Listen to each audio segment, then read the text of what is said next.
यहाँ से स्टार्ट करेंगे। जो दृष्टि है इसका यूपी पीसीएस का टेस्ट रहेगा। इसका टेस्ट नंबर यहाँ पर 12 है। ठीक है, टेस्ट 11 हम लोग ऑलरेडी यहाँ पर देख चुके थे। टेस्ट नंबर 11 नहीं, टेस्ट नंबर 10वां देखा था। ठीक है, 10 नंबर टेस्ट यहाँ पर कर चुके थे। उसके बाद यहाँ से 12 नंबर है। 11 नंबर जो आपका है वो सी सेट का है। ठीक है, जो बीच में गैप हो रहे हैं, जैसे कि 10वां देखा, फिर बीच में जैसे 8वां आपने नहीं देखा हुआ। ठीक है, तो वो आपका सी सेट के जो यहाँ पे गैप हो सी सेट का पेपर है। ठीक है, तो सी सेट का पेपर क्या करेंगे, सी सेट का पेपर आपको मैं टेलीग्राम पे प्रोवाइड कर दूंगा। वो सी सेट का पेपर आप यहाँ से सॉल्व कर जाओगे। ठीक है, और जो जीएस करेंगे, जीएस के मैं आपको यहाँ से कवर कराऊंगा। ठीक है, तो स्टार्ट करते हैं। टेस्ट नंबर 12 को यहाँ से देखते हैं। यहाँ पर ये टेस्ट 12 फुल लेंथ टेस्ट होगा, पूरा यहाँ पर फुल सिलेबस पर आधारित है। ठीक है, तो स्टार्ट करते हैं। क्वेश्चन नंबर 1 से देखते हैं। क्वेश्चन नंबर 1 है, जैन संगीति के संबंध में निम्नलिखित कथन पर विचार करना है। पहली जैन संगीति वल्लभी में हुई थी। पहला क्या होगा, पहला स्टेटमेंट यहाँ से गलत हो जाएगा, क्योंकि यहाँ पर जैन धर्म एक यहाँ पर प्राचीन धर्म है जो उस धर्म के यहाँ पर निहित, जो कि यहाँ पर मोक्ष के मार्ग और यहाँ पर सभी जीवित प्राणियों के प्रति अनुशासनहीनता को संहिता के माध्यम से आध्यात्मिक शुद्धता और यहाँ पर ज्ञान जो प्राप्त है उसके लिए यहाँ पर मार्ग सिखाता है। ठीक है, जिसमें से पहला स्टेटमेंट हमारा गलत होगा, क्योंकि प्रथम जैन संगीति जो ईसा पूर्व 3री शताब्दी में पाटलिपुत्र में स्थूलभद्र के नेतृत्व में आयोजित की थी। ठीक है, तो पॉइंट आप यहाँ पर लिख सकते हो अगर आपको नहीं पता था तो। ठीक है, सेकेंड बात, दूसरी जैन संगीति की अध्यक्षता देवर्ध्री क्षमा श्रमण ने की थी। सेकेंड बात यहाँ से करेक्ट है। ठीक है, कब, 512 ईस्वी में वल्लभी में आयोजित हुई थी, और इसकी अध्यक्षता देवर्ध्री क्षमा जो श्रवण है उसने की थी, जहाँ 12 अंक और 12 उपांक संकलित किए गए थे। तो सेकेंड बात करेक्ट है, पहली बात यहाँ से गलत हो जाएगी। ठीक है, आंसर क्या होगा, आंसर हो जाएगा यहाँ से इसका, ये 3री शताब्दी थी और ये आपके यहाँ से 512 ईस्वी में यहाँ पर हुई थी। ठीक है, तो आंसर केवल 2 करेक्ट है, तो सही पूछा है, तो बी यहाँ से डी यहाँ से करेक्ट आंसर होगा पहले का। क्वेश्चन नंबर 2 देखते हैं। देखो यहाँ पर जो मैं एक बताता चलता हूँ, क्वेश्चन बताता चलता हूँ, आपको A4 पेपर लेके बैठना है। A4 पेपर लेके बैठोगे तो काफ़ी हेल्प मिलेगी। जैसे आप पेपर देने जाओगे, अब एक 2-1 पेपर होगा, तो यहाँ से कुछ पॉइंट जो इंपॉर्टेंट होंगे वो पॉइंट आप नोट करते हो। पूरे पॉइंट मत लिखो, आप जैसे पहला क्वेश्चन लिखो उसमें कुछ पॉइंट इंपॉर्टेंट मिले तो आप यहाँ पे पॉइंट करके लिख सकते हो, तो आपको एग्जाम टाइम पे हेल्प मिलेगा, आप एक बार इसको अच्छे से पढ़ पाओगे। ठीक है, क्वेश्चन नंबर 2 है, निम्नलिखित में से मौर्य जो शासक हैं, ठीक है, उसके यहाँ पर शासनकाल के क्रमानुसार यहाँ पर लिखना है, आपको व्यवस्थित करना है। देखते हैं इसको। पहला क्या होगा, देखो पहला आपसे हो जाएगा आपका दशरथ। ठीक है, दशरथ क्या थे, दशरथ आपका ऐसा हो जाएगा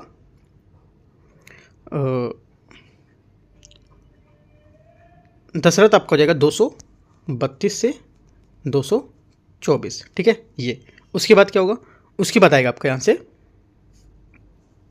चौथा संप्रति क्या होगा, संप्रति आपका आंसर हो जाएगा 224 से 215।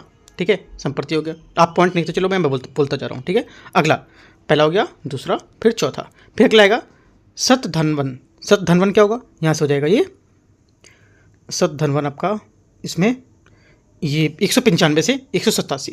ठीक है, इनका हो गया। उसके बाद आएगा आपका बृहदस्त्र। ठीक है, तीसरा नंबर जो बृहदस्त्र ये 187 से 185। राइट, तो इनके शासन के अनुसार लिखेंगे तो यहाँ से आंसर हो जाएगा आपका ए करेक्ट आंसर है। ठीक है, क्वेश्चन नंबर 3 देखते हैं। सिंधु घाटी सभ्यता के संबंध में आपको विचार करना है। धौलावीरा के नगर नियोजन में जल संरक्षण के लिए जलाशयों को अद्वितीय प्रणाली की उपस्थिति दिखती थी। पहली बात क्या होगी, पहली बात यहाँ से करेक्ट है, क्योंकि यहाँ पर धौलावीरा में खुदाई के टैंक और जलाशय के माध्यम से जल संग्रहण और भंडारण की एक विस्तृत प्रणाली का पता चलता है, जो हड़प्पा स्थलों में अद्वितीय माना जाता है। पहली बात करेक्ट है। कालीबंगन स्थल भारतीय उपमहाद्वीप में हल जोते गए कृषि के क्षेत्र थे, उसको प्राचीन साक्ष्य प्राप्त हुए थे। सेकेंड बात यहाँ से ये भी करेक्ट है। ठीक है, दोनों बातें करेक्ट हैं। आंसर क्या होगा, तीसरे का सी से हो जाएगा, सही पूछा है तो। क्वेश्चन नंबर 4 है, मौर्य प्रशासन है उसके बारे में आपको विचार करना है। अर्थशास्त्र में राजस्व संग्रह के लिए समाहर्ता का पद का उल्लेख मिलता है। पहली बात क्या होगी, पहली बात यहाँ से करेक्ट है, क्योंकि यहाँ पर कौटिल्य के अर्थशास्त्र में समाहर्ता को मुख्य राजस्व संग्राहक बताया गया, जो करों का आकलन और यहाँ पर संग्रह करने के लिए उत्तरदायी बताया जाता था। पहली बात सही हो जाएगी। दूसरी बात है, अशोक के अभिलेख नैतिक आचरण के प्रसार हेतु धम्म महामात्रों की यहाँ पर नियुक्ति के संकेत देते थे। सेकेंड बात ये भी करेक्ट है, क्योंकि यहाँ पर जो अशोक के शिलालेख थे, जैसे कि रॉक जो एडिक्ट्स थे शिलालेख, ठीक है, उसमें धम्म महामात्र की नियुक्ति का उल्लेख करते थे, और जिन्हें राजा की यहाँ पर धम्म नीति को बढ़ावा देने के लिए नैतिक शासन सुनिश्चित करने के लिए दायित्व को सौंपा गया था। दोनों बातें करेक्ट है। फोर्थ का आंसर सी यहाँ से करेक्ट होगा, सही पूछा है तो। क्वेश्चन नंबर 5वां, देखो यहाँ पर जिसका जो भी इंग्लिश में, जैसे बहुत लोग देख रहे होंगे ना, जिनका भी किस मतलब मेरे को बहुत लोगों ने मैसेज भी किया है कि सर इसमें इंग्लिश का भी रखो, ठीक है, इंग्लिश हिंदी दोनों देखो, वरना मैं आप हिंदी में दिखाने वाला था पूरा, ठीक है। तो मैं इंग्लिश वाला यहाँ पर लेके चल रहा हूँ, थोड़ा सा छोटा भी दिखता होगा आपको कि इंग्लिश वाला जो लोग हैं उनको इंग्लिश वाला भी यहाँ से कवर करते चल रहे हैं हम लोग, ठीक है। तो दोनों के लिए यहाँ पर हेल्पफुल हो गई है, ठीक है। 5वां नंबर क्वेश्चन है, गुप्त काल में जारी किए गए स्वर्ण मुद्राओं को क्या कहा जाता था? आंसर हो जाएगा 5वें का बी, ये दिनार कहते थे इनको, ठीक है। गुप्त शासकों ने विशेषकर चंद्रगुप्त द्वितीय ने बड़ी संख्या में स्वर्ण की मुद्राएं जारी की, जिन्हें दिनार कहता था, जो साम्राज्य की चरम अवस्था के दौरान आर्थिक और जो समृद्धि थी उसको दर्शाती थी, ठीक है। तो यहाँ से आंसर बी करेक्ट होगा। क्वेश्चन 6 है, ऋग्वेद में प्रयुक्त पदों के संबंध में आपको विचार करना है। पहला, गोधूली शब्द का प्रयोग समय के माप के रूप में किया जाता था। पहला क्या होगा? छठे के यहाँ से जो पहला स्टेटमेंट रहेगा ये करेक्ट है। दूसरा, द्व्युति शब्द दूरी दर्शाने के लिए यहाँ पर प्रयुक्त होता था। सेकंड बात क्या होगी? सेकंड बात भी करेक्ट है, ठीक है। दोनों बातें सही हैं। आंसर क्या होगा? छठे का यहाँ से हो जाएगा आपका ए। सही पूछा है तो दोनों सही हैं। क्वेश्चन 7वां है, बुद्ध ने ज्ञान प्राप्ति के बाद पहला उपदेश कहाँ दिया था? आंसर हो जाएगा 7वें का, ये दिया था सारनाथ। सी यहाँ से इसका करेक्ट आंसर होगा, ठीक है। उन्होंने समझाया कि मानव दुख का कारण हमारी तृष्णाएं और इच्छाएं होती हैं, ठीक है। पहली बात, संसार दुख और कष्टों से भरा हुआ है। सेकंड बात, हम दुख का कारण तृष्णा और आसक्ति होते हैं, ठीक है। जब तृष्णा नाश होगा तो सुख का अंत हो जाएगा, ठीक है। सुख का अंत मार्ग और आर्य जो अष्टांगिक है उसका मार्ग का अनुसरण करता है। तो तीनों चारों बात आपको यहाँ से याद रखनी है, जो यहाँ पर इनके जो तृष्णाएं थी, इच्छाएं थी, उन्होंने बताई थी, ठीक है। तो यहाँ पे आंसर क्या होगा? 7वें का सी करेक्ट है दोनों। क्वेश्चन नंबर 8वां देखते हैं, तुगलक वंश के संबंध में निम्नलिखित कथन पर विचार करना है। पहला स्टेटमेंट यहाँ से पहला बोला है, गाजी मलिक तुगलक वंश का संस्थापक था। पहला क्या होगा? पहली बात यहाँ से करेक्ट है, क्योंकि यहाँ पर गयासुद्दीन तुगलक ने, जिन्हें मूल रूप से गाजी मलिक यहाँ पर कहा जाता था, 1320 में तुगलक वंश की स्थापना की और सिंहासन पर ग्रहण किया था। पहली बात करेक्ट है। दूसरा, मोहम्मद बिन तुगलक ने जहांपना नगर का निर्माण कराया था। सेकंड बात क्या होगी? सेकंड बात यहाँ से इसकी रहेगी ये करेक्ट है भी, क्योंकि यहाँ पर जो उसका साम्राज्य दिल्ली सुल्तानों का सबसे बड़ा था और उसने जहांपना नामक जो नगर थे उसमें बेगमपुरी मस्जिद के निर्माण के लिए यहाँ पर भी जाना था। दोनों बातें करेक्ट हैं। 8वें का आंसर सी नहीं डी करेक्ट होगा, क्योंकि दोनों यहाँ से सही है। क्वेश्चन नंबर 9 देखते हैं। 9वां नंबर है, अवध के निम्नलिखित जो नवाब थे उनको यहाँ पर आरोही क्रम में लिखना है, ठीक है। आरोही क्रम क्या होता है? आरोही क्रम देखो यहाँ पर इंग्लिश में लिख रखा है, यहाँ पर जो दिया है आपका असेंडिंग ऑर्डर, ठीक है। तो क्या होगा देखते हैं इसको। देखो यहाँ से आपको हो जाएगा पहला सादत अली खान, ठीक है। सादत अली खान कब? 1722, ठीक है। उसके बाद क्या होगा? तीसरे के बाद आपका जाएगा यहाँ से चौथा सफदरजंग, ठीक है। सफदरजंग 1739, ठीक है। उसके बाद आपका आएगा तीसरा, चौथा और एक पहला, राइट। पहले में क्या होगा? पहले में आपका जाएगा सुजौदौला मतलब यहाँ पर 1754, और बचा कौन सा? आसाफुद्दौला हो जाएगा ऐसे आपका 1775। ये सबके सन दे रखे हैं, सन के हिसाब से आप लिख भी सकते हो और मैच भी कर सकते हो। आंसर 9 का सी करेक्ट है। क्वेश्चन नंबर 10वां है, पाल वंश के संदर्भ में निम्नलिखित कथन पर विचार करना है। बिहार के अदौंतपुरी मठ की स्थापना गोपाल ने की थी। पहली बात क्या होगी? पहली बात स्टेटमेंट यहाँ से इसका रहेगा ये करेक्ट है, क्योंकि यहाँ पर गोपाल 750 से 770 ईस्वी तक के टाइम पीरियड था और पाल वंश का संस्थापक एवं प्रथम सम्राट था। उन्होंने बंगाल को एकीकृत किया था और मगध जो बिहार में उसने अपना नियंत्रण स्थापित किया था। वे बौद्ध धर्म के अनुयायी थे और उदंत मठपुरी जो थी उसकी स्थापना का श्रेय भी उनको दिया जाता है। पहली बात यहाँ से करेक्ट हो जाएगी। दूसरी बात, धर्मपाल ने कन्नौज का अधिग्रहण किया और एक भव्य दरबार का आयोजन किया था। सेकंड बात क्या होगी? सेकंड बात भी करेक्ट है, क्योंकि यहाँ पर धर्मपाल गोपाल के पुत्र लगभग 770 ईस्वी में पाल साम्राज्य के द्वितीय शासक के रूप में बने थे, ठीक है। उन्होंने उत्तर भारत में पाल प्रभुत्व स्थापित करने के लिए यहाँ पर प्रतिहारों और काष्ठकूटों के विरुद्ध कई यहाँ पर सैन्य अभियान चलाए थे, ठीक है। तो यहाँ से सेकंड बात भी करेक्ट हो जाएगी। दोनों बातें करेक्ट हैं। आंसर क्या होगा? पूछा है सही कौन सा है? दोनों बातें सही हैं। 10वें का आंसर यहाँ से ए करेक्ट हो जाएगा। क्वेश्चन नंबर 11 देखते हैं। क्वेश्चन 11 है, इतालवी यात्री निकोली कोंटी विजयनगर साम्राज्य के किस शासक के दरबार में आया था? आंसर हो जाएगा 11वें का, ये आया था देवराय प्रथम, ठीक है। इतालवी यात्री निकोली कोंटी जो भारत आया था, जो विजयनगर साम्राज्य पर संगम वंश के प्रमुख शासक देवराय प्रथम का शासन था। संगमवास जो टाइम पीरियड था ये कितना था, ये था 1336 से 1485, है ना, ये लिख सकते हो। इसी तक विजयनगर साम्राज्य पर शासन किया था। तो करेक्ट आंसर क्या होगा, आंसर हो जाएगा 11वीं का डी, सही है यहाँ से। ठीक है, क्वेश्चन नंबर 12, मिहिर भोज के संदर्भ में निम्नलिखित पर विचार करना है। वे राष्ट्रकूट वंश के महानतम शासक थे। पहली बात क्या होगी, पहली बात यहाँ से गलत है, क्योंकि यहाँ पर मिहिर भोज जिन्हें भोज प्रथम के नाम से भी जाना जाता, वे प्रतिहार वंश के सबसे प्रमुख शासक थे, ना कि ये राष्ट्रकूट वंश के। गलत हो गया। सेकेंड बात है उनकी उपलब्धियों का वर्णन ग्वालियर प्रशस्ति लेख में मिलता है। सेकेंड बात क्या होगी, सेकेंड बात करेक्ट है, क्योंकि मिहिर भोज की उपलब्धियों का उल्लेख ग्वालियर प्रशस्ति शिलालेख में मिलता है। उन्होंने कन्नौज को अपनी राजधानी बनाया और वे विष्णु के परम भक्त थे, और इन्होंने यहाँ पर देवता के सम्मान में वरा और प्रभाव जैसी यहाँ पर जो उपाधियाँ हैं वो धारण की थी, वरा और प्रभास। ठीक है, ये उपाधियाँ धारण की थी, तो ये याद रखना है। आंसर 12वें का बी करेक्ट है, केवल 2 से आप पे सही है, सही पूछा तो। क्वेश्चन नंबर 13 या 13 नंबर, 13 नंबर है, सूची 1 और सूची 2 को मैच करना। यहाँ पे अधिकारी दे रखा है, यहाँ पे इनके कार्य दे रखे हैं। ठीक है, तो मैच करते हैं 13 में, देखते हैं। बरीद मलिक क्या होगा, बरीद मलिक हो जाएगा गुप्तचर और सूचना विभाग के प्रमुख। ठीक है, तो पहला क्या हो जाएगा यहाँ से, इसका ये हो गया।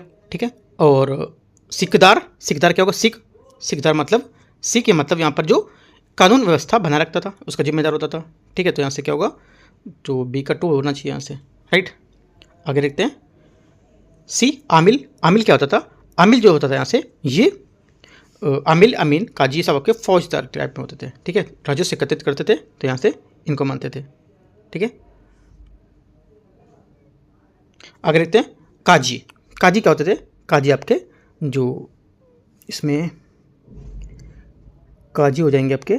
आमिल जो थे यहाँ पर भू राजस्व की वसूली, है ना, राजस्व एकत्रित करना, ठीक है। तो काजी क्या होते थे, काजी होते थे सिविल जज के टाइप में, राइट। तो मतलब विधिक सलाहकार के रूप में काम करते थे। ठीक है, तो यहाँ से काजी होना चाहिए आपका, ये डी का 4 होना चाहिए 13 में, हाँ डी का 4 सही है। ठीक है, यहाँ मैचिंग एकदम सही है, राइट। एक बार मैं यहाँ से ये भी बता दे रहा हूँ, जो यहाँ पे कथन दे रखे हैं उसके हिसाब से मैच भी कर पाओगे। ठीक है, तो जो आंसर हो जाएगा यहाँ से 13 का, ये हो जाएगा आपका सी नंबर स्टेटमेंट यहाँ से करेक्ट होगा। ठीक है, ये आप एक बार मैच भी कर सकते हो, इसको लिख करके आप सामने सामने लिख लोगे तो यहाँ से अच्छे से आपको याद हो जाएगा ये। क्वेश्चन नंबर 14 है, निम्नलिखित में से किस सरखी शासक को मलिक अल सरखी की उपाधि प्रदान की गई थी। आंसर हो जाएगा 14 का करेक्ट आंसर यहाँ से ये मलिक सरवर ख्वाजा जहां। ठीक है, मलिक सरवर ख्वाजा जहां सन 1394 में 1394 में सरखी वंश की स्थापना की और उन्हें मलिक अल सरखी पूरब का स्वामी की उपाधि से सम्मानित किया गया था, जो उनके पूर्वी प्रांत प्रशासन को दर्शाती है। ठीक है, उनकी मृत्यु के बाद सन 1399 में 1399 मतलब यहाँ से करीब 5 साल बाद, राइट। ये क्या हुआ था, उन्होंने यहाँ पर दत्तक पुत्र मलिक मुबारक को कर्नफल मुबारक से यहाँ के रूप में उत्तराधिकार संभाला था। ठीक है, तो ये सब बात आपको याद रखना है। क्वेश्चन नंबर 15 नंबर, निम्नलिखित में से मुगल सम्राटों को उनके शासनकाल के आरोही क्रम में व्यवस्थित करना है। आरोही क्रम में व्यवस्थित करेंगे तो आंसर क्या होगा, एक तो आंसर आएगा पहला आपका जहांदार शाह। ठीक है, जहांदार शाह ये आपका 1712 से 1713 आप यहाँ पर लिख सकते हो। ठीक है, पॉइंट 1712 से 13। उसके बाद फारूक रहेगा 1713 से 19, 13 से 1719। ठीक है, 19 मतलब क्या हुआ 1719। ठीक है, अगला 1 और 2 हो गया, आगे देखते हैं। उसके बाद आएगा रफ़ीउद दर्जत ये आपका हो जाएगा दर्जात या दर्जत 1719, राइट। उसके बाद आएगा आपका तीसरा हो गया, चौथा हो गया, उसके बाद तीसरा आएगा अहमद शाह कब था, अहमद शाह हो जाएगा आपका ये 1748 से 1754। ठीक है, तो ये आंसर हो जाएगा 1 2 4 3 1 2 4 3 ये यहाँ से करेक्ट आंसर है। क्वेश्चन नंबर 16 है, निम्नलिखित में से किस अधिवेशन में भारतीय राष्ट्रीय कांग्रेस द्वारा पूर्ण स्वराज की मांग औपचारिक रूप से अपनाई गई थी। आंसर हो जाएगा 16 का करेक्ट आंसर ए लाहौर अधिवेशन 1929 में। ठीक है, 26 जनवरी 1930 को पहला स्वतंत्रता दिवस मनाया गया था और पूरे देश में पूर्ण स्वराज की प्रतिज्ञा सार्वजनिक रूप से ली गई थी। आपसे क्वेश्चन पूछेगा कि सबसे पहला स्वतंत्रता दिवस कब मनाया गया था, तो 26 जनवरी 1930 को। इंपॉर्टेंट बात है, याद रखना है। ठीक है, तो 16 का आंसर क्या होगा, ए यहाँ से करेक्ट है। क्वेश्चन नंबर 17, निम्नलिखित कथनों पर विचार करना है। जिन्ना ने संयुक्त अंतरिम सरकार के ब्रिटिश प्रस्ताव को स्वीकार करने के बाद प्रत्यक्ष कार्रवाई दिवस का आह्वान किया था। पहली बात क्या होगी, पहली बात यहाँ से करेक्ट है। दूसरी बात, प्रत्यक्ष कार्रवाई दिवस की घोषणा 3 जून 1947 को की गई थी। सेकंड बात क्या होगा, सेकंड बात यहाँ से गलत है, क्योंकि यहाँ पर डायरेक्ट एक्शन डे मतलब प्रत्यक्ष जो कार्रवाई दिवस है इसकी घोषणा जुलाई 1946 में घोषित किया गया था और 16 अगस्त जुलाई 1946 घोषित किया गया था और 16 अगस्त 1946 को मनाया गया था। ठीक है, पूछा क्या यहाँ पर कि घोषणा कब की गई थी, 3 जून 1947 बोला है, तो गलत हो जाएगी, क्योंकि यहाँ पर जुलाई 1946 में घोषित किया गया था और 16 अगस्त 1946 को मनाया गया था। ठीक है, ये बात गलत है और 3 जून 1947 को तिथि डायरेक्ट एक्शन डे के संबंधित नहीं है, ये बात गलत हो जाएगी। ठीक है, बल्कि माउंटबेटन योजना से संबंधित डेट दे रखा है। ठीक है, लिख सकते हो, इंपॉर्टेंट है। 17 का आंसर क्या होगा, ए यहाँ से करेक्ट आंसर है। क्वेश्चन नंबर 18, विविल योजना के संबंध में निम्नलिखित कथन पर विचार करना है। गवर्नर जनरल मंत्रियों की सलाह पर वीटो का अधिकार प्रयोग करेगा। पहला क्या होगा, पहला स्टेटमेंट यहाँ से रहेगा, ये जो स्टेटमेंट पहला वाला है करेक्ट है। ठीक है, पहली बात यहाँ से सही है, क्योंकि यहाँ पर गवर्नर जनरल मंत्रियों की सलाह पर वीटो का अधिकार का प्रयोग करेगा, ये बात यहाँ से सही है। विविल योजना में कहा गया था, ये बात है ना, याद रखना है, तो पहली बात करेक्ट हो जाएगी। दूसरी बात नीचे दे रखी है ये, राइट, देखते हैं इसको। विदेश मामलों में इसका प्रभार गवर्नर जनरल का एक भारतीय सदस्य को स्थानांतरित किया जाता, ये भी बात यहाँ से करेक्ट है। ठीक है, दोनों बातें करेक्ट है, क्योंकि यहाँ पर इसमें यह भी प्रस्ताव था कि विदेश मंत्रालय जो होते मामले थे उसके प्रभार कार्यकारी परिषद के भारतीय सदस्य को दिया जाना चाहिए था। दोनों बातें सही हैं, आंसर ए यहाँ से करेक्ट है। क्वेश्चन 19, मॉन्टेग्यू चेम्सफोर्ड सुधारों के संबंध में विचार करना है, कौन सा सही होगा। ठीक है, सही पूछा है। आरक्षित विषयों पर प्रशासन विधान परिषद के प्रति उत्तरदायी मंत्रियों द्वारा किया जाना चाहिए था।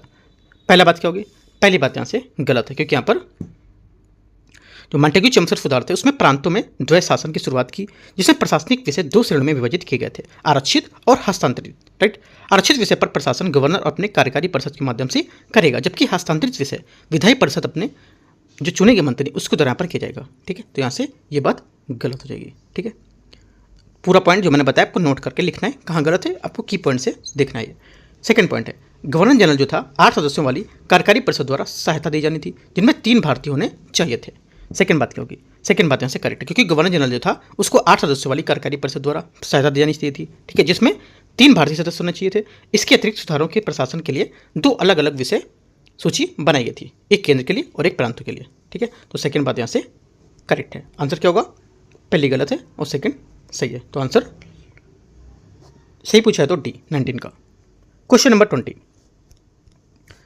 भारतीय कम्युनिस्ट पार्टी सीपीआई के संबंध में आपको विचार करना है। इसे 1920 में ताशकंद में स्थापित किया गया था। पहली बात क्या होगी, पहली बात यहाँ से इसकी ये करेक्ट है। एम.एन. राय द्वारा कॉमिंटर्न के नेतृत्व में लिए गए चयनित पहले भारतीय थे। ठीक है, कॉमिंटर्न यहाँ पे लिखा हुआ है इंग्लिश में, देख सकते हो इसको।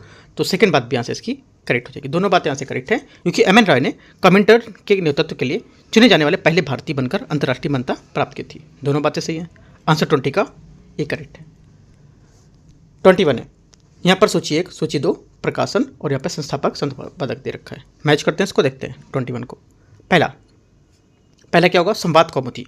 संवाद जो कौमुदी है इसमें आपका हो जाएगा यहाँ से एक साप्ताहिक बंगाली समाचार पत्रिका थी। इसकी स्थापना वर्ष 1821 में राजा राम मोहन राय ने सामाजिक धार्मिक सुधार को बढ़ावा देने के लिए की थी। किसने, राजा राम मोहन राय ने। राइट, तो इसका हो जाएगा ए का 3। ठीक है, आगे देखते हैं, ए बी सी डी लिख लेते हैं, उसके हिसाब से मैच करते हैं। ए का 3। बी का क्या होगा, राफ्स गुफ्तार एक गुजराती पखवाड़े पर पत्र था। ये दादा भाई नौरोजी द्वारा शुरू किया गया था। ठीक है, दादा भाई नौरोजी, तो 4 आंसर हो जाएगा। ठीक है, क्यों शुरू किया गया था, क्योंकि यहाँ पर उद्देश्य था इसका कि पारसी समुदाय के बीच उदारवादी और राष्ट्रीय विचारों को प्रचार करना। आपसे क्वेश्चन पूछेगा कि जो इन्होंने पेपर पेश किया था उसका क्या उद्देश्य था। उसका उद्देश्य था कि यहाँ पर जो पारसी समुदाय है उसके बीच उदारवादी और राष्ट्र विचारों को प्रचार करना। ठीक है, सी नंबर इंडियन मिरर हो जाएगा, एक पखवाड़े का जनरल जो 1862 में शुरुआत की थी कलकत्ता में देवेंद्रनाथ टैगोर ने। ठीक है, तो यहाँ से 2 हो जाएगा। डी में आपका 3 4 2 हो गया, तो डी का 1 हो जाएगा। आंसर टाइप्स हो जाएगा 21 का बी। ठीक है, 3 4 2 1। क्वेश्चन नंबर 22 देखते हैं, 22 नंबर।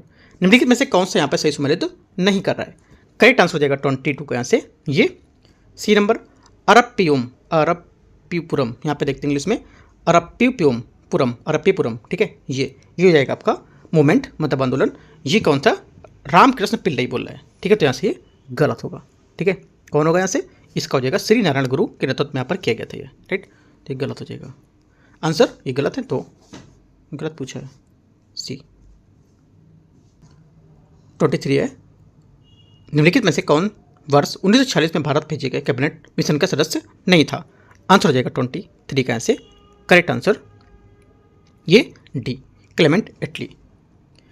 क्वेश्चन 24 है, निम्नलिखित में से कौन सी घटना लॉर्ड रिपन के कार्यकाल में संबंधित नहीं है?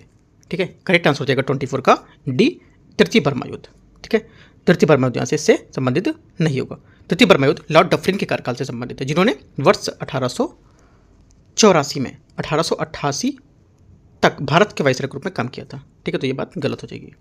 25 है, इनमें से बोले कौन से यहाँ पर सही सम्मिलित नहीं कर रहा है? 25 में कांग्रेस अधिवेशन अध्यक्ष के रूप में, अधिवेशन अध्यक्ष में उसके हिसाब से, तो आंसर होगा 25 का डी, इलाहाबाद 1910 जॉर्ज यूल। ये बात गलत होगी यहाँ पर। ठीक है, क्योंकि यहाँ पर जो 25 था इसका हो जाएगा आपका 1886 89 1910 में था ना, तो 1910 में हो जाएगा आपका यहाँ से सर विलियम बेडरबर्न, है ना, इनकी अध्यक्षता में, तो यहाँ से गलत हो जाएगा। क्वेश्चन 26 है,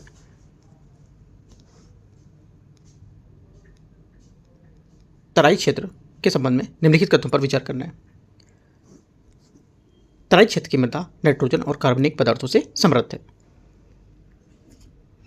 पहली बात क्या होगी? पहली बात यहाँ से करेक्ट है। दूसरी बात, तराई क्षेत्र बलुई और मृतिका मृदा वाला क्षेत्र होता है। सेकंड बात क्या होगी? सेकंड बात भी यहाँ से करेक्ट है, क्योंकि यहाँ पर यह भूमि लंबी घासों वाले वन विकास में सहायक होती है और इससे कृषि की दृष्टि से उपजाऊ होती है, जो गेहूं, चना, चावल, जूट आदि के लिए यहाँ पर उपयुक्त होती है। तो ये भी करेक्ट है। आंसर क्या होगा? 26 का सी, यहाँ से दोनों बातें सही है। 27 सूची को सूची 2 को मैच करने, देखते हैं यहाँ से राष्ट्रीय उद्यान, वन्यजीव अभयारण्य और यहाँ पर जिला दे रखा है, तो 27 को मैच करते हैं। पहला दुधवा राष्ट्रीय उद्यान, ये किधर हो जाएगा? दुधवा राष्ट्रीय उद्यान आपको हो जाएगा ये दुधवा राष्ट्रीय उद्यान लखीमपुर खीरी, है ना, यहाँ से इसका ये होगा। उसके बाद ए बी सी डी, ए का 2, ठीक है, बी का क्या होगा?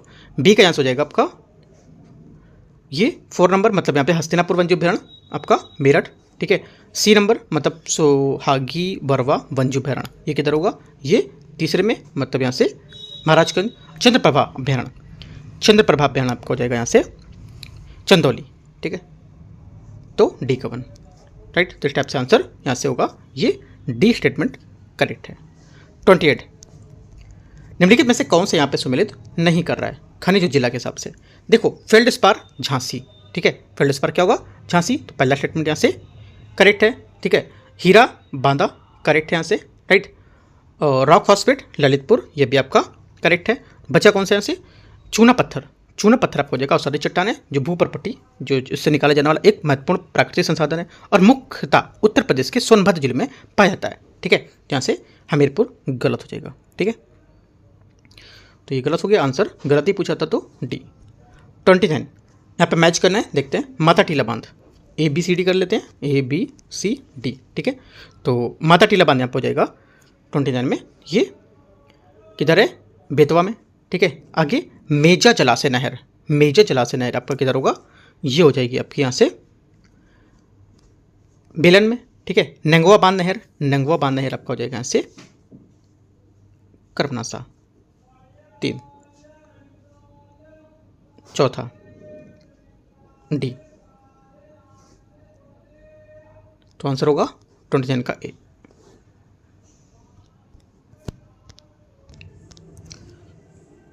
क्वेश्चन नंबर 30 यहाँ से उत्तर प्रदेश के निम्नलिखित जिलों पर विचार करना है और उन्हें लिंगानुपात के आरोही क्रम में व्यवस्थित करना है। आंसर ऐसा हो जाएगा इसका। एक तो पहला यहाँ से सुल्तानपुर, ठीक है, सुल्तानपुर के बाद आपका आएगा यहाँ से तीसरा प्रतापगढ़ 1 3, उसके बाद आपका देवरिया, उसके बाद आपका आजमगढ़ 1 3 2 4, यहाँ से इसका करेक्ट आंसर हो जाएगा। सबके लिख देते हैं 983, ठीक है, और प्रतापगढ़ का हो जाएगा आपका 998, ठीक है। और 2 नंबर में क्या था? देवरिया, देवरिया आपका हो जाएगा 1017 बचा चौथे नंबर में, चौथे नंबर आपका आजमगढ़, ये 1019 करेक्ट आंसर ऐसा हो जाएगा इसका। ये 30 का सी यहाँ से करेक्ट आंसर है, ठीक है। 31 देखते हैं यहाँ से क्या नंबर है क्वेश्चन। इसमें बोला है कि खासी पहाड़ियाँ मेघालय गौरव खासी जयंती पर्वतमाला का हिस्सा है। पहली बात क्या होगी? 31 का पहला स्टेटमेंट यहाँ से ये करेक्ट है। बरेल पर्वत मणिपुर और मिजोरम राज्यों में ब्रह्मपुत्र घाटी से अलग करती है। सेकंड बात भी करेक्ट है, दोनों बातें करेक्ट है। आंसर 31 का सी करेक्ट हो जाएगा। 32 भारत में रेशम उत्पादन के संबंध में विचार करना है। देखते हैं, भारत विश्व में रेशम का तीसरा सबसे बड़ा उत्पादक और उपभोक्ता है। पहली बात क्या होगी? पहली बात यहाँ से गलत है, ठीक है, क्योंकि यहाँ पर जो भारत विश्व में रेशम का दूसरा सबसे बड़ा उत्पादक और सबसे बड़ा उपभोक्ता है। देश में कच्चे रेशम का उत्पादन हाल के वर्षों में निरंतर वृद्धि दर्ज की गई। आपसे बोलेगा कि भारत जो रेशम का सबसे बड़ा उत्पादक है और दूसरा सबसे बड़ा उपभोक्ता, ऐसे करके बोलेगा, और बोलेगा यहाँ पर अभी हाल में इसमें गिरावट देखी गई, तो गलत हो जाएगा क्योंकि यहाँ पर इसमें वृद्धि देखी गई है। इंपॉर्टेंट पॉइंट है, ठीक है।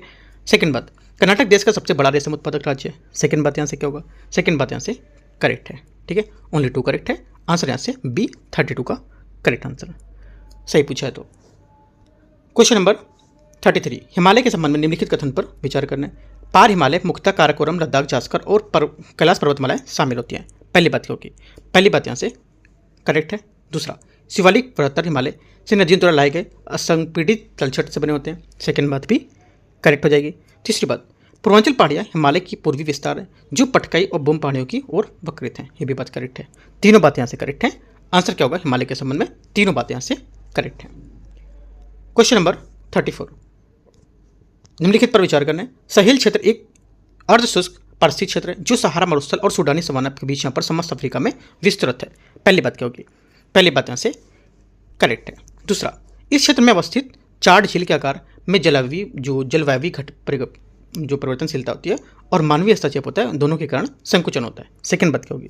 सेकंड बात भी करेक्ट है। दोनों बातें करेक्ट हैं। 34 का आंसर सही पूछा तो सी। 35, भारत में लैटेराइट मृदा के संबंध में निम्नलिखित पर विचार करना है। ये मृदा नाइट्रोजन और कार्बनिक पदार्थों से समृद्ध है। पहली बात क्या होगी? पहली बात यहाँ से स्टेटमेंट इसका गलत है क्योंकि यहाँ पर लैटेराइट मृदा का अध्ययन सर्वप्रथम ब्रिटिश भूगोलवेत्ता एफ बुकानन ने वर्ष 1905 में किया था। ये मुख्य रूप से भारत के पर्वतीय क्षेत्रों में जैसे पश्चिमी घाट, पूर्वी घाट, राजमहल की पहाड़ियाँ, सतपुड़ा, है ना, विंध्य और ओडिशा, छत्तीसगढ़, झारखंड, पश्चिम बंगाल जैसे क्षेत्रों में पाई जाती हैं, ठीक है। तो ये पॉइंट याद रखना है। उसके बाद अपने क्वेश्चन में आते हैं।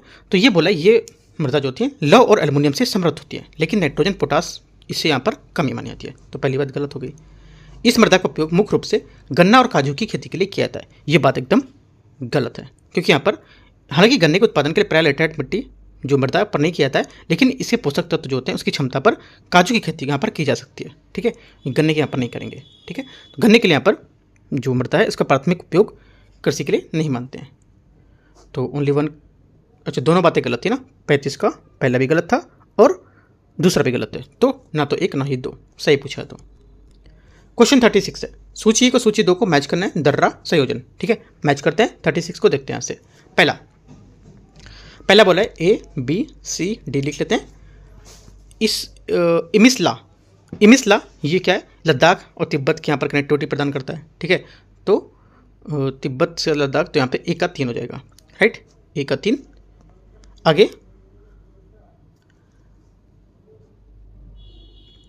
आगे है खारदुंगला हो जाएगा आपका यहाँ से। ये ले सियाचिन ग्लेशियर से जोड़ता है। ले सियाचिन ग्लेशियर किधर है? ये 4 नंबर, बी का 4 हो जाएगा, ठीक है। 3 4 हो गया। आगे हो जाएगा आपका सी का क्या होगा? लेखा पानी आपको हो जाएगा। ये अरुणाचल प्रदेश म्यांमार को जोड़ता है, तो म्यांमार अरुणाचल प्रदेश को 1 में हो जाएगा। बचा डी का आपका 2 हो जाएगा। 3 4 1 2 मतलब बी यहाँ से करेक्ट आंसर है। क्वेश्चन 37, मध्य गंगा मैदान के संबंध में निम्नलिखित कथन पर विचार करना है। देखते हैं। पहला, यह मध्य गंगा और पूर्वी उत्तर प्रदेश तथा बिहार के कुछ भागों में विस्तृत होता है। पहली बात क्या होगी? 37 का पहला स्टेटमेंट करेक्ट है, ठीक है। दूसरा स्टेटमेंट यहाँ पर लिखा है, ये उत्तर भारत में नेपाल के सीमा के साथ शिवालिक पर्वतमाला से घिरा हुआ है। सेकंड बात क्या होगी? सेकंड बात भी यहाँ से करेक्ट है। दोनों बातें करेक्ट हैं। आंसर यहाँ पर मध्य गंगा मैदान है, उसके बारे में दोनों बातें सही है। आंसर क्या होगा? सही पूछा है तो दोनों सही है। सी यहाँ से करेक्ट आंसर है। क्वेश्चन नंबर 38 है, झेलम नदी के संबंध में निम्नलिखित कर विचार करना है। ये जम्मू कश्मीर वेरीनाग में एक झरने से निकलती है। पहली बात क्या होगी? पहली बात 38 का यहाँ पर जो रहेगा करेक्ट है, ठीक है, क्योंकि यहाँ पर झेलम नदी कश्मीर जो है घाटी उसके दक्षिण पूर्वी भाग में विस्तृत जो वेरीनाग है इसके झरने से निकलती है। ये लगभग 110 किलोमीटर उत्तर पश्चिम की ओर प्रवाहित होती है और वुलर झील में मिलती है। ये तिरम्बू में चिनाब नदी से मिलती है। सेकंड बात यहाँ से ये भी करेक्ट है क्योंकि यहाँ पर ये नदी तिरम्बू में चिनाब नदी से मिल जाती है और कश्मीर घाटी के भीतर इसकी मंद प्रवणता अनंतनाग और बारामूला के बीच नौवहन की सुविधा प्रदान करती है। दोनों बातें करेक्ट हैं। 38 का आंसर दोनों सही है, तो ए यहाँ से करेक्ट आंसर होगा। 39 है, कौन सी पर्वत श्रृंखला फ्रांस और स्पेन के बीच प्राकृतिक सीमा बनाती है। करेक्ट आंसर हो जाएगा 39 का ए, पाइरेनीज इसका करेक्ट आंसर होगा। पाइरेनीज दक्षिण पश्चिम यूरोप में स्थित एक पर्वत श्रृंखला है जिसकी विशेषता समतल शीर्ष वाली पर्वतमालाएं और यहाँ पर वलित श्रेणियां शामिल होती हैं। ये पूर्व में भूमध्यसागर को लेकर यहाँ पर पश्चिम अटलांटिक महासागर को बिस्के की खाड़ी तक विस्तृत है। ठीक है, क्वेश्चन नंबर 40 है, फिर से मैच करना है, देखते हैं इसको। ए बी सी डी, घाना यहाँ पर देश और इसकी राजधानी। घाना की क्या होगी, देखो यहाँ पर हो जाएगा आपका, घाना का हो जाएगा आपका यहाँ से अक्रा 4। ठीक है, उसके बाद आपका होगा यहाँ से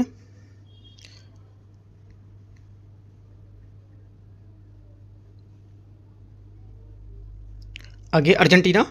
अर्जेंटीना आपका हो जाएगा दक्षिण अमेरिका के देश है, तो इसकी अर्जेंटीना की राजधानी ब्यूनस आयर्स हो जाएगी। तो 3 बी का 3। ठीक है, 40 में बी का 3 हो गया। नामीबिया, नामीबिया आपके पश्चिमी तट पर ही है अफ्रीका में, तो इसकी जो कैपिटल हो जाएगी विंडहोक। और त्रिनिदाद टोबैगो, त्रिनिदाद टोबैगो है, इसके यहाँ से कैपिटल हो जाएगी ये पोर्ट ऑफ स्पेन। ये करेक्ट आंसर हो जाएगा 40 का यहाँ से, इस टाइप से एक करेक्ट आंसर है। 41 जेट स्ट्रीम के संबंध में आपको विचार करना है। जेट स्ट्रीम प्रायः पश्चिम से पूर्व की ओर क्षोभ मंडल की ऊपरी परतों से होकर क्षैतिज रूप में प्रवाहित होती है। पहली बात क्या होगी, पहली बात यहाँ से 41 का स्टेटमेंट ये करेक्ट है। दूसरी बात, तापमान में जितना अधिक अंतर होता है जेट स्ट्रीम के अंदर वायु उतना वेग ही मंद होता है। सेकेंड बात यहाँ से गलत होगा, क्योंकि यहाँ पर वायु राशि के हिसाब से अगर देखेंगे कि के बीच का जो तापमान का अंतर होता है जितना अधिक होगा जेट स्ट्रीम वायु में वेग उतना ही तीव्र होता है। अधिक तो अधिक है ना, विशेषकर शीत ऋतु में अधिक जो तापीय अंतर होता है उसके साथ ये वेग आगे बढ़ता रहता है। तो सेकेंड बात यहाँ से करेक्ट नहीं होगी, है ना। पहली बात यहाँ से करेक्ट है, सेकेंड बात यहाँ से गलत, क्योंकि अब बोल रहा है तापमान जितना अधिक होगा अंतर उतना ये मंद होगा, तो यहाँ पर गलत बात बोल रहा है। ठीक है, तो यहाँ पे सिर्फ पहला स्टेटमेंट करेक्ट है, तो आंसर क्या होगा, ओनली 1 करेक्ट है, तो सी यहाँ से आंसर होगा। क्वेश्चन नंबर 42 मैचिंग करना है, फिर से देखते हैं इसको। ए बी सी डी, ठीक है, तो देखते हैं इसको 42 को। पहला क्या है, नील नदी। नील नदी विश्व की सबसे लंबी नदी है जो उत्तर पूर्वी अफ्रीका से मध्य होकर भूमध्यसागर में गिरती है। इसे मिस्र की जीवन रेखा माना जाता है। ठीक है, तो ये क्या हो जाएगा यहाँ से इसका ये मिस्र 1। अमेजन, अमेजन ब्राज़ील की नदी है, ये जल प्रवाह की मात्रा दृष्टिकोण से विश्व की सबसे बड़ी नदी है, तो क्या होगा ये हो जाएगा 2। यांगत्जे, यांगत्जे मतलब यहाँ पर नाम से ही समझ आ रहा है कि यांगत्जे जो है ये क्या है, यूरोप की सबसे लंबी नदी वोल्गा है ना। यूरोप की सबसे लंबी वोल्गा, यहाँ से हो जाएगा आपका ए डी का 4 वोल्गा। वोल्गा जो है आपका ये यूरोप की सबसे लंबी नदी वोल्गा नदी, और पश्चिम रूस से होकर कैस्पियन सागर में गिरती है। ठीक है, तो रूस की राष्ट्रीय नदी यहाँ पर इसको कहा जाता है। ये यांगत्जे है आपका चाइना, तो C3D4 मतलब 1 2 3 4, ए का 1 बी का 2 सी का 3 डी का 4, तो 42 का आंसर ए करेक्ट है। 45 43 सूची को सूची 2 को फिर से मैच करना है, ए बी सी डी। ठीक है, देखते हैं घास स्थल और यहाँ पर इसके देश दे रखे हैं, मैच करते हैं इसको। पहला क्या होगा, मैट हो गया, हाँ देखते हैं इसको। पहला बोला है 43 में, देखो इसमें बोला है प्रेरीज। प्रेरीज का क्या होगा, प्रेरीज का आपको हो जाएगा संयुक्त राज्य अमेरिका 1। ठीक है, स्टेपीज का क्या होगा, स्टेपीज का आपको हो जाएगा रूस या कजाकिस्तान 2। सी का क्या होगा, सी का होगा जो आपका यहाँ से पंपास अर्जेंटीना। ठीक है, और डी का 4 वेल्ड दक्षिण Africa. 1 2 3 4 A1 B2 C3 D4, ये यहाँ से करेक्ट आंसर है। देखो यहाँ पे मैं इस वजह से दिखा देता हूँ क्योंकि आपको दूर से समझ आएगी कहाँ पर मैच कौन सा कर रहा है, इसमें से मैच करेंगे समझ नहीं आएगा कहाँ से कौन सा मैच हो गया ये। ठीक है, क्वेश्चन नंबर 44 शुक्र ग्रह के संबंध में निम्नलिखित कथन पर विचार करना है। शुक्र अपने सघन वायुमंडल के कारण सौरमंडल का सर्वाधिक उष्म ग्रह है जो अधिकांशतः कार्बन डाइऑक्साइड से बना होता है। पहली बात क्या होगी, पहली बात यहाँ से 44 का स्टेटमेंट ये करेक्ट होगा। दूसरा, सूर्य शुक्र के चारों ओर अपनी कक्ष की दिशा में ही घूर्णन कर सकता है। सेकंड बात गलत, क्योंकि यहाँ पर जो पृथ्वी के विपरीत सूर्य जो है पश्चिमगतिक अधिकांश ग्रहों के विपरीत दिशा में घूर्णन करता है, अर्थात ये पूर्व से पश्चिम की ओर घूर्णन करता है जो सूर्य के चारों ओर अपनी जो परिक्रमा होती है उसकी दिशा के विपरीत है, तो ये बात गलत हो जाएगी। ओनली 1 करेक्ट है, 44 का आंसर सी। 45 आग्नेय सेलों के संबंध में निम्नलिखित पर विचार करना है। आग्नेय सेल मैग्मा या लावा से शीर्षित होने और पिंडन से बनती है। पहली बात क्या होगी, 45 का पहला स्टेटमेंट करेक्ट है। अग्नि सेलों के शीतित और पिंडित होने के लिए स्थान पर आधार पर अंतर्वेदी व बाह्यवेदी हो सकते हैं। सेकंड बात क्या होगा, सेकंड बात भी करेक्ट है, दोनों बातें करेक्ट है। आंसर 45 का, अच्छा सेकंड बात यहाँ से, हाँ ठीक है सेकंड बात भी करेक्ट है, दोनों बातें करेक्ट है, तो आंसर ए यहाँ से करेक्ट होगा इसका। ठीक है, क्योंकि यहाँ पर यदि शीतन या भूपर्पट्टी के अंदर होता है तो चट्टानें अंतर्वेदीय अग्नि शैल जैसे शीतल के ज्वालामुखी विस्फोट के कारण पर सतह पर होती है, जिसे यहाँ पर बहिर्वेदीय अग्निशैल कहा जाता है। ठीक है, दोनों बातें करेक्ट हैं। आंसर 45 का हो जाएगा, ए यहाँ से करेक्ट आंसर है। क्वेश्चन नंबर 46 देखते हैं। निम्नलिखित पर विचार करना है। सूची 1 और सूची 2 खनिज यहाँ पर देश दे रखा है तो इसको मैच करते हैं। पहला बोल रखा है हीरा। ठीक है, हीरा क्या होगा?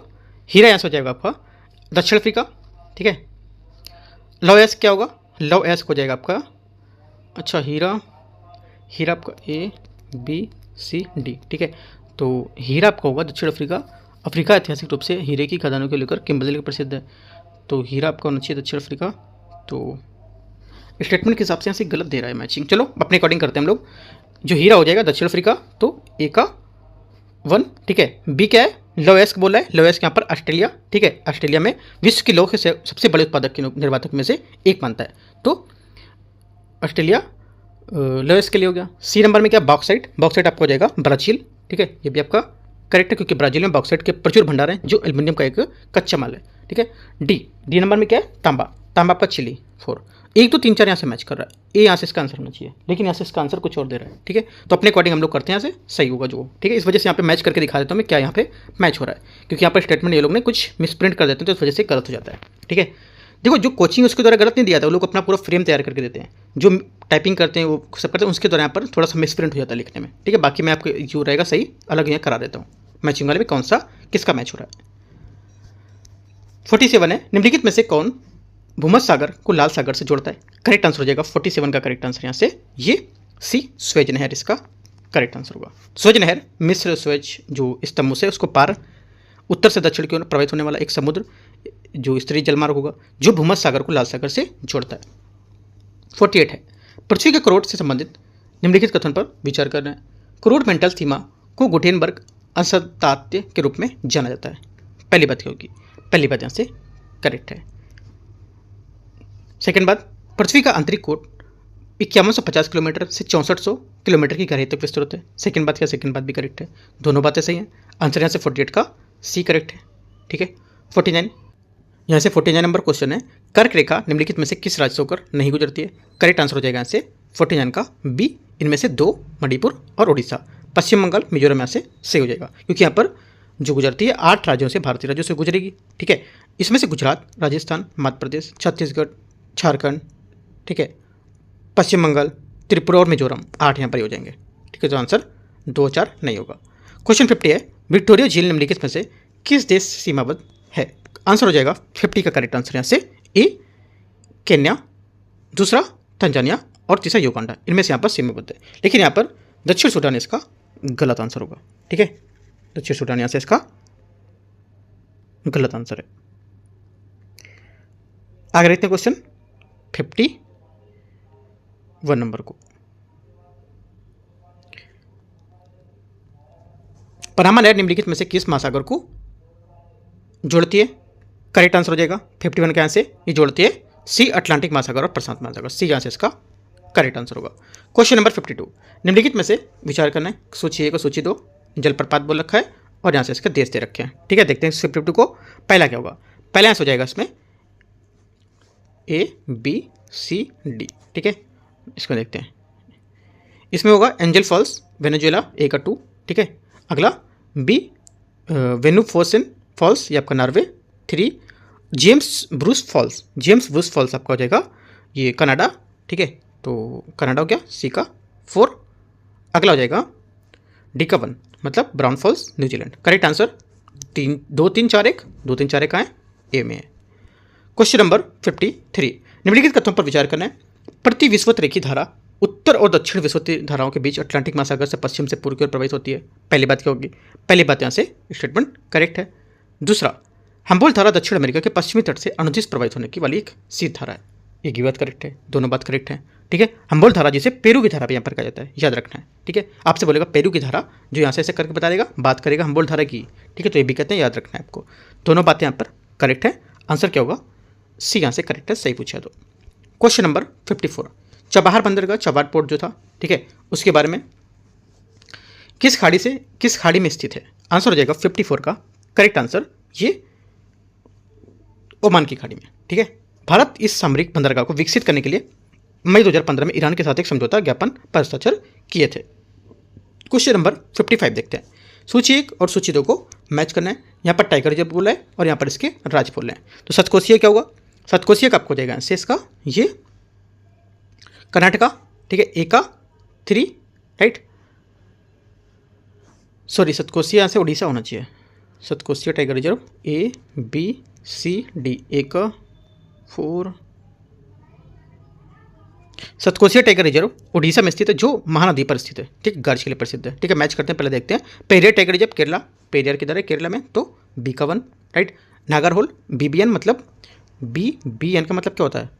बंदरकट्टा, बांदीपुर और नागरहोल, ये आपका कहाँ है? कर्नाटका में, ठीक है। तो नागरहोल किधर हो जाएगा? कर्नाटका में। सी का 3 हो गया, ठीक है। डी का क्या होगा? डी का आपको हो जाएगा डंपा या दम्फा, तो डंफा टाइगर रिजर्व आपका हो जाएगा मिजोरम में, ठीक है। ये इधर आंसर हो जाएगा इसका आपके, तो करेक्ट आंसर डी का 2 है ना। तो 4132 किधर है? 4132 यहाँ से डी नंबर में, तो डी यहाँ से क्या होगा? इसका करेक्ट आंसर होगा 55 का। यहाँ पे गलत स्टेटमेंट दे रखा था, ठीक है, तो इस अपने अकॉर्डिंग यहाँ पर करेंगे, राइट। 56 नंबर है, निम्नलिखित में से कौन सा कथन जो है ये जैव आवर्धन के बारे में गलत बताता है? जैव आवर्धन के बारे में इसमें गलत है, कौन सा? देखो, जैव आवर्धन क्या होता है? वह प्रक्रिया होती है जिसके द्वारा DDT और पारा जैसे विषाक्त पदार्थ श्रृंखला में जीवों को उत्तरोत्तर होते हैं वो संचित होते हैं, और प्रत्येक क्रमिक पोषण पर विषाक्तता के स्तर को वृद्धि के कारण शीर्ष शिकारियों के लिए इनकी सांद्रता सर्वाधिक होती है। तो आंसर क्या होगा? बी यहाँ से इसका गलत होगा, क्योंकि बोला शीर्ष परभक्षी समानता जैव आवर्धन से कम प्रभावित होते हैं, ये बात यहाँ से गलत है इसमें, ठीक है, क्योंकि यहाँ पर इनकी सांद्रता सर्वाधिक प्रभावित होती है, ठीक है। और यहाँ पर ये पारा जैसे विषाक्त जो पदार्थ होते हैं उसमें जीवों को उत्तरोत्तर लेकर के प्रत्येक पोषण पर विषाक्तता के स्तर को वृद्धि को दर्शाते हैं, ठीक है। क्वेश्चन नंबर 57 है। देखो, आपको जैव आवर्धन के बारे में पता होने से क्या होता है, आप यहाँ से क्वेश्चन कर ले जाओगे, ठीक है। क्या गलत है क्या सही वो आपको वहीं से दिख जाएगा कि क्या होता है ये। तो 57 है, चिल्का झील के बारे में विचार करना है। ये भारत का एकमात्र क्षेत्र है जहाँ इरावदी डॉल्फिन पाई जाती है। पहली बात क्या है? पहली बात यहाँ से करेक्ट है। इसे वर्ष 2011 में रामसर स्थल घोषित किया गया था। रामसर साइट यहाँ पर इसे घोषित किया गया था, कब? 2011 में। गलत हो जाएगा, क्योंकि इसे वर्ष 1981 में रामसर अंतर्राष्ट्रीय महत्व की पहली आर्द्रभूमि के तरीके से नामित किया गया था, ठीक है। तो ये बात गलत हो जाएगी, ओनली 1 करेक्ट है, ए यहाँ से आंसर। 58, विश्व पर्यावरण दिवस 2025 की थीम क्या थी? आंसर हो जाएगा 58 का correct answer C, beat plastic pollution, correct answer इसका होगा। कब मनाते हैं?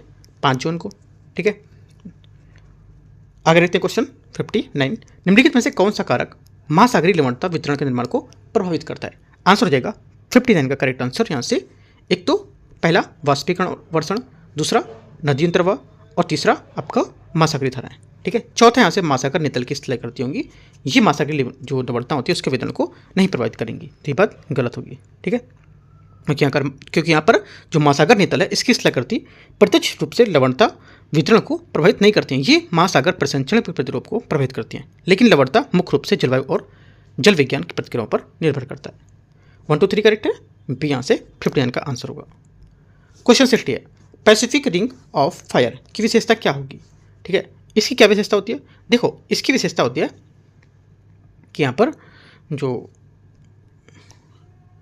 इसकी विशेषता होगी कि यहाँ पर देखो, जो अत्यधिक यहाँ पर ज्वालामुखी विस्फोट, गहरे महासागरीय गर्त, उच्च भूकंपीय सक्रियता, लेकिन विवर्तनिक उत्पत्ति जो होती है उससे संबंध में विशाल अलोहनी झीलें, ये यहाँ पर इसमें गलत होगी, क्योंकि यहाँ पर जो विवर्तनिक जो उत्पत्ति की विशाल ताजे जल की झीलें हैं ये बैकाल जैसी हो गई, तंगानिका हो गई, ये पैसिफिक रिंग ऑफ फायर का भाग नहीं होती है, ये भ्रंश घाटियों में पाई जाती है, ना कि परिवेष्टन क्षेत्रों में, ठीक है। तो आंसर क्या होगा? चौथा गलत है, 1 2 3 करेक्ट है। तो आंसर क्या होगा? विशेषताएं इसकी क्या होंगी? विशेषताएं होंगी 1 2 3 सी। क्वेश्चन नंबर 61, निम्नलिखित तथ्यों पर विचार करना है। भारत ने वर्ष 2025 में पहली विश्व पैरा एथलेटिक्स ग्रैंड प्रिक्स की मेजबानी की थी। पहली बात क्या होगी? पहली बात करेक्ट है। दूसरी बात है, वर्ष 2025 में विश्व पैरा एथलेटिक्स चैंपियनशिप की मेजबानी करेगा भारत, ठीक है। सेकंड बात क्या होगी? सेकंड बात भी यहाँ से करेक्ट है, दोनों बातें सही है। 61 का आंसर सी। 62, वर्ष 2024 में वायु गुणवत्ता रिपोर्ट के संबंध में विचार करना है। दिल्ली लगातार 6 वर्षों में विश्व की सर्वाधिक प्रदूषित राजधानी बनी हुई है। पहली बात क्या है? पहली बात यहाँ से करेक्ट है, ठीक है, क्योंकि यहाँ पर विश्व वायु गुणवत्ता जो रिपोर्ट है IQAIR उसके द्वारा जारी जो रिपोर्ट की जाती है उसमें दिल्ली लगातार 6ठे वर्ष तक विश्व की सबसे प्रदूषित राजधानी को लेकर के यहाँ पर स्थान रखा है, तो पहली बात सही है। भारत 5वां सर्वाधिक प्रदूषित शहर होगा, सेकेंड बात यहाँ से करेक्ट है, क्योंकि विश्व स्तर पर भारत, चाड, बांग्लादेश, पाकिस्तान और कांगो के बाद जो है यहाँ पर पाँचवां सर्वाधिक यहाँ पर प्रदूषित शहर माना जाता है या देश माना जाता है। ठीक है, सेकेंड यहाँ से करेक्ट होगा। दोनों बातें सही है, आंसर यहाँ से सी करेक्ट है। ठीक है, आगे देखते हैं क्वेश्चन 63। निम्नलिखित में से कौन सी कंपनी भारत की पहली निजी पूर्ण बीमा कंपनी बन गई है? आंसर हो जाएगा 63 का ए, वैल्यूएटिक्स डी। वैल्यूएटिक्स यहाँ से इसका करेक्ट आंसर होगा। ठीक है, ये प्राप्त करने वाली भारत की पहली निजी पुनर्बीमा कंपनी है। ठीक है, अब तक यहाँ पर भारत में कार्यरत एक पुनर्बीमा कंपनी सरकारी स्वामित्व और वाली बीमा साधारण जो बीमा निगम था GIC वो थी। Question 64। Performance grading index PGI 2.0 या 2.0 के बारे में विचार करना है। इसमें अभिगम्यता और सम्यता सहित 6 डोमेन होते हैं। पहली बात क्या होगी? पहली बात यहाँ से करेक्ट है। दूसरी बात, उत्तर प्रदेश को आकांक्षी एक ग्रेड के अंतर्गत रखा गया है। सेकंड बात क्या होगा? सेकंड बात यहाँ से ये भी करेक्ट है, दोनों बात करेक्ट है। परफॉर्मेंस जो ग्रेडिंग इंडेक्स है, दोनों बातें यहाँ से इसकी सही है। आंसर 64 का सी करेक्ट है। ठीक है, क्वेश्चन नंबर 65। INS तमाल के संबंध में विचार करना है। INS तमाल एक बहुउद्देशीय स्टेल्थ फ्रिगेट है। पहली बात क्या होगी? पहली बात यहाँ से करेक्ट है। ठीक है, यह भारतीय वायुसेना के लिए यहाँ पर एक दूसरी श्रेणी के अनुवर्ती फ्रिगेट का हिस्सा होगा। यह रूस द्वारा निर्मित है। सेकेंड बात यहाँ से करेक्ट है। ठीक है, सेकेंड बात भी यहाँ से सही है। यह ब्रह्मोस सुपरसोनिक क्रूज मिसाइलों से सुसज्जित है। तीसरी बात भी करेक्ट है। यह किसी विदेशी राष्ट्र से खरीदा गया अंतिम भारतीय युद्धपोत है। यह नौसेना द्वारा भारतीय जहाज में अधिकतम स्वदेशीकरण प्राप्त करने के लिए लंबे दशकों के प्रयास में परिणाम होगा इसका।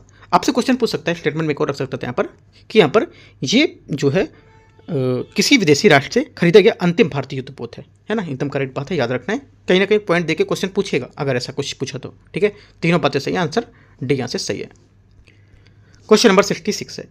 क्वाड जो वहाँ पे विदेश मंत्री की बैठक है उसके संबंध में विचार करना है। इसका आयोजन वाशिंगटन DC में हुआ था। पहली बात क्या होगी? पहली बात यहाँ से करेक्ट है। ठीक है, 10वीं क्वाड जो विदेश मंत्री बैठक 1 जुलाई 2025 को हुई थी। ठीक है, याद रखना है, पहली बात सही हो जाएगी। दूसरी, इस कार्यक्रम के दौरान क्वाड क्रिटिकल जो मिनरल्स हैं, ठीक है, उसमें इंस्टीट्यूट का शुभारंभ किया गया। सेकेंड बात ये भी करेक्ट है, दोनों बातें करेक्ट हैं। 66 का आंसर सी यहाँ से सही हो जाएगा। 67 है। विश्व बैंक ने अपनी वैश्विक गरीबी रेखा में संशोधित करके निम्नांकित कर दिया क्या? देखो यहाँ पर क्या कर दिया है, ये कर दिया है $2.15 से $3 यहाँ पर कर दिया है। ठीक है, यहाँ से ए इसका करेक्ट आंसर। विश्व बैंक ने हाल ही में अपनी वैश्विक गरीबी रेखा को 2.15 से डॉलर प्रतिदिन से बढ़ाकर $3 यहाँ पर कर दिया है। ठीक है, गरीबी रेखा आय का वह स्तर है जिसका उपयोग किसी भी अर्थव्यवस्था में गरीब व्यक्ति का निर्धारण करने के लिए कट ऑफ बिंदु है उसके रूप में किया जा सकता है। ये बुनियादी आवश्यकताओं को पूरा करने के लिए एक आवश्यक न्यूनतम आय स्तर होती है। ठीक है, आगे क्वेश्चन देखते हैं 68 नंबर को। 68 है। ADEE योजना का प्रमुख उद्देश्य क्या है? इसका उद्देश्य होगा कि यहाँ पर जो वित्तीय और प्रौद्योगिकी सहायता है उसके माध्यम से MSME को ऊर्जा दक्ष प्रौद्योगिकी को अपनाने में सहायता करना। ठीक है, बी यहाँ से करेक्ट आंसर होगा। इसका कार्यान्वयन जो होगा ऊर्जा दक्षता ब्यूरो द्वारा किया जाएगा। किसको द्वारा? BEE जिसको बोलते हैं। ठीक है, ऊर्जा दक्षता ब्यूरो। ठीक है, आंसर बी यहाँ से करेक्ट होगा। Question number 69। वर्ष 2025 में तीसरी तिमाही के लिए नीति आयोग ने ट्रेड वॉच क्वार्टरली रिपोर्ट के संबंध में विचार करना है। भारत ने वर्ष 2024 में डिजिटल रूप से प्रदान की जाने वाली सेवाओं में निर्यात वैश्विक स्तर पर 5वां स्थान हासिल किया है। पहली बात क्या होगी? पहली बात यहाँ से स्टेटमेंट इसका करेक्ट होगा।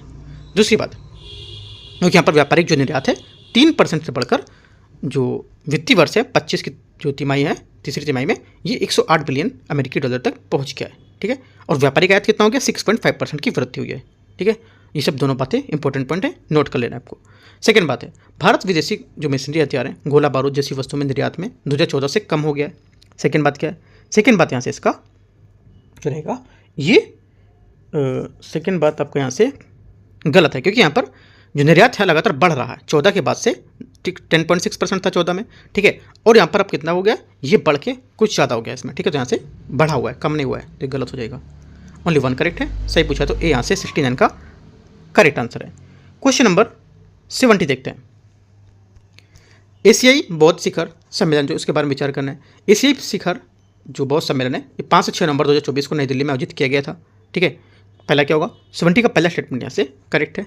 दूसरा, इसका विषय था कि एशिया को मजबूत बनाने में बौद्ध धर्म की भूमिका, सेकंड बात भी करेक्ट है। दोनों बातें सही हैं। 70 का आंसर पूछा क्या है, कौन सा सही है, विचार करना है कि कौन सा सही होगा। दोनों बातें करेक्ट हैं।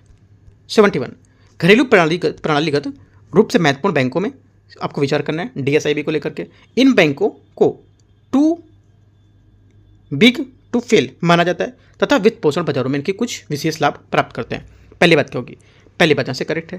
दूसरा, स्टेट बैंक, HDFC और ICICI बैंक भारत के 3 घरेलू प्रणालीगत रूप से महत्वपूर्ण बैंक है। सेकंड बात क्या होगी, सेकंड बात भी यहाँ से इसकी करेक्ट है। तीनों करेक्ट, दोनों बातें करेक्ट हैं। आंसर 71 का C करेक्ट हो जाएगा। Question number 72 one nation one subscription ONOS कार्यक्रम के बारे में विचार करना है। पहला, ये ग्रामीण परिवारों को निःशुल्क इंटरनेट सुविधा प्रदान करता है। ठीक है, पहली बात क्या होगी, पहली बात यहाँ से इसकी स्टेटमेंट गलत है। दूसरा, ये सभी उच्च शिक्षा संस्थानों में अंतर्राष्ट्रीय पत्रिकाओं के माध्यम से राष्ट्रीय सदस्यता को प्रदान करता है। ये बात यहाँ से करेक्ट है। तो B स्टेटमेंट यहाँ से 72 का करेक्ट होगा। ठीक है, क्योंकि यहाँ पर ये लगभग 13,000 प्रतिष्ठित अंतर्राष्ट्रीय पत्रिकाओं को पहुंच को प्रदान करेगा। ठीक है, उच्च शिक्षण जो संस्थान है उसको। ठीक है, B यहाँ से आंसर हो जाएगा। 73 तीरंदाजी विश्व कप 2024 के संदर्भ में विचार करना है। ये प्रतियोगिता मैक्सिको में आयोजित की गई थी। पहली बात क्या होगी, पहली बात यहाँ से इसका स्टेटमेंट ये करेक्ट है। ठीक है, तीरंदाजी विश्व कप फाइनल 2024 मैक्सिको में यहाँ पर जो तलाक स्काला था वहाँ पर आयोजित हुआ था। करेक्ट है। दीपिका कुमारी ने इस प्रतियोगिता में रजत हासिल किया था। सेकंड बात यहाँ से करेक्ट है, क्योंकि यहाँ पर भारतीय तीरंदाजी में दीपिका कुमारी ने रजत पदक जीता, जो उनका 6ठा विश्व कप फाइनल पदक था। दोनों बातें करेक्ट हैं। सही पूछा तो C। क्वेश्चन नंबर 74 है, राइस फोर्टिफिकेशन पहल के बारे में निम्नलिखित पर विचार करना है। ठीक है, भारत सरकार ने जुलाई 2024 में दिसंबर 2028 तक सभी केंद्रीय योजनाओं को तहत फोर्टिफाइड राइस की सार्वभौमिक आपूर्ति को मंजूरी दे दी है। पहली बात क्या होगी, करेक्ट है एकदम, बात एकदम डेटा दे रहा है, करेक्ट दे रहा है। डेटा आपको याद रखना है, बहुत इंपॉर्टेंट है। यह पहल 2022 में शुरू हुई थी, ये भी याद रखना है, जिसे आर्थिक मामलों की कैबिनेट सचिव द्वारा 2024 तक पूरे देश में चरणों को फोर्टिफाइड राइस लागू करने के लिए यहाँ पर शुरू कर दिया गया था। ठीक है, सेकंड स्टेटमेंट देखते हैं। पहला तो सही हो गया। दूसरा, यह पहल अप्रैल 2022 में शुरू की गई थी और इसे मार्च 2024 तक देश में लागू किया जाना था। ये बात गलत है, अभी मैंने बताई कब स्टार्ट की गई थी, है ना। सेकंड क्या होगा, सेकंड बात भी करेक्ट है, लेकिन यहाँ से 2022 में शुरू हुई थी, लेकिन यहाँ पर पूरे देश में 24 में कर दिया गया था लागू। ये बात सही है ना, गलत नहीं है, सही है, क्योंकि यहाँ पर जो 22 में शुरू की गई थी और 24 में यहाँ पर इसे लागू किया जाना था। राइट, पहला सही है, दूसरा भी सही है, दूसरा गलत नहीं है। ठीक है, तो दोनों बातें सही हैं। आंसर यहाँ से हो जाएगा, सही पूछा तो C 74 का। ठीक है, 75 है, निम्नलिखित में से किसने सर्वश्रेष्ठ फीचर फिल्म के लिए यहाँ पर 70वां फिल्म राष्ट्रीय फिल्म अवार्ड जीता है। आंसर हो जाएगा 75 का करेक्ट आंसर A अट्टम। ठीक है, अट्टम इसका करेक्ट आंसर होगा। नई दिल्ली में विज्ञान भवन में आयोजित 70वें राष्ट्रीय फिल्म पुरस्कार समारोह में मलयालम फिल्म अट्टम ने सर्वश्रेष्ठ फीचर फिल्म का पुरस्कार जीता। आपसे बोलेगा अट्टम जो सर्वश्रेष्ठ पुरस्कार जीता है ये कौन सी फिल्म है, मतलब किस लैंग्वेज की फिल्म है, तो मलयालम है, याद रखना है। ठीक है, क्वेश्चन नंबर 76, फर्स्ट एड में राइस का अर्थ क्या है। फर्स्ट एड में राइस का अर्थ क्या है, करेक्ट आंसर हो जाएगा 76 का, ये रेस्ट आइस कंप्रेशन एलिवेशन। क्या होगा, ए यहाँ से 76 का करेक्ट आंसर होगा। ठीक है, 77 निम्नलिखित में से कौन सा जीव वायरल संक्रमण के प्राकृतिक पोषक होते हैं। आंसर हो जाएगा 77 का करेक्ट आंसर। यहाँ से एक तो बैक्टीरिया, फंगी और पौधे, ये सभी यहाँ पर क्या होंगे, जीव वायरल संक्रमण के प्राकृतिक पोषक होते हैं। ठीक है, नेचुरल होस्ट होते हैं। ठीक है, तो आंसर 1 2 3 तीनों यहाँ से करेक्ट होंगे। क्वेश्चन नंबर 77 का क्या होगा, 77 का डी हो गया ना, तीनों सही है। 78 देखते हैं, कोशिका जीव विज्ञान में निम्नलिखित में से किस कोशिका के आमतौर पर कोशिका की स्वघाती थैली सुसाइड बैग कहा जाता है। आंसर हो जाएगा 78 का बी यहाँ से करेक्ट है, तो लाइसोसोम इसका करेक्ट आंसर होगा। 79 पादप पोषकों के संबंध में आपको विचार करना है। जाइलम जो होता है ये मूल पौधे के अन्य भागों तक जल को खनिज से परिवहन करता है। पहली बात क्या होगी, पहली बात यहाँ से सही होनी चाहिए। ठीक है, पहला क्या होगा, पहली बात यहाँ से करेक्ट है, सही है। दूसरा, फ्लेम जो होता है ये पत्तियों को प्रकाश संश्लेषण को उत्पादों को उसके पौधे के विभिन्न भागों तक पहुंचाएगा, ये भी बात यहाँ से सही है। ठीक है, क्योंकि फ्लेम जो होता है ये पत्तियों में बनने वाली शर्करा और प्रकाश संश्लेषण के जो अन्य उत्पाद होते हैं उसके भंडारण और अंगों की यहाँ पर वृद्धि कर रहे जो पौधे होते हैं उसके भागों तक पहुँचाता है। ये प्रक्रिया स्थानांतरण कहलाती है। दोनों बातें करेक्ट हैं। 70 का आंसर सही पूछा तो C।